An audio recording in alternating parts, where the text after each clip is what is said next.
And Nancy Cordes back in Washington again after covering Hillary Clinton's speech there in Reno. And Nancy, I wonder, we know how it played perhaps to the audiences watching it over various forms of media, certainly how it played in the social media space. But how did that speech of hers play yesterday in the room?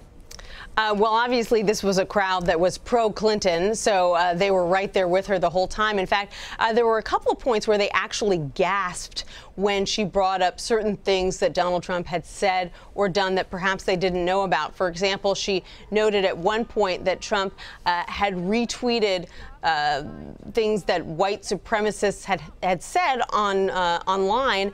And in one case, she said, you know, he retweeted something that a guy who had 12 followers before was now able to say to Trump's audience of 11 million.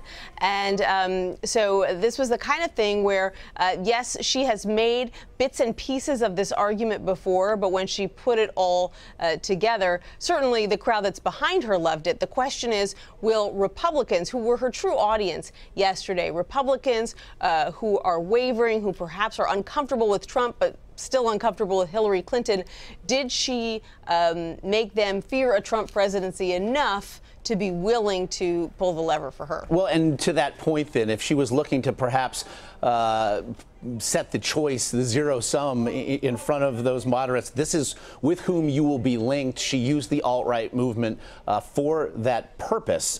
In speaking to Jerry Seib at the Wall Street Journal, he said, you know, look, the alt-right movement is now in the Clinton campaign crosshairs, and the movement could not be more delighted. What does the campaign say about a strategy that some see could really backfire here? Oh, my gosh, the alt-right is loving it. This is the best day in the movement so far. I mean, all day yesterday, you had leaders of the movement saying, you know, that this was unbelievable to them that a major presidential candidate was giving a speech about them. On their websites, they posted calls for donations. And they said, hey, if you're just visiting for the first time, let us tell you what we're all about. Let us tell you why we believe that white Americans should be put first or haven't been put first until now. Let's tell you why we are so anti-immigration. So yes, in a way it is great for the movement, but that doesn't mean that it's necessarily bad for Hillary Clinton, because she wouldn't mind if this, what many see as a fringe movement to the right of the right in the Republican Party, gets a lot of attention and becomes linked with Donald Trump. That's exactly the case that she's making, which is that he is bringing a philosophy to the fore that before now was really relegated to the edges of society. And yet we did see a response from the Trump campaign. Donald Trump's son, in fact, Donald Jr. Now, we should point out, Donald Trump took a lot of heat when David Duke supported him. The Clinton campaign released a video before her speech yesterday tying Donald Trump to white supremacists who had lent their vocal support to him. But then Trump's son pointed out that Clinton had endorsed the late West Virginia Senator Robert Byrd, who also had former ties to the KKK. What do you make of that response?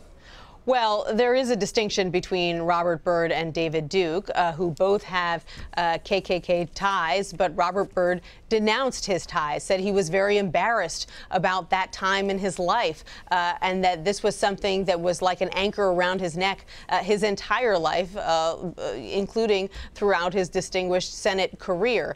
So you've got someone like David Duke, who still ascribes to a lot of these beliefs, and someone like Robert Byrd, who said that he really regretted them. And so by the time that Hillary Clinton was, as she once put it, a protege of Byrd's in the Senate, he had tried to put that chapter of his life behind him. As ever, Nancy Cordes, we appreciate the insight. Absolutely.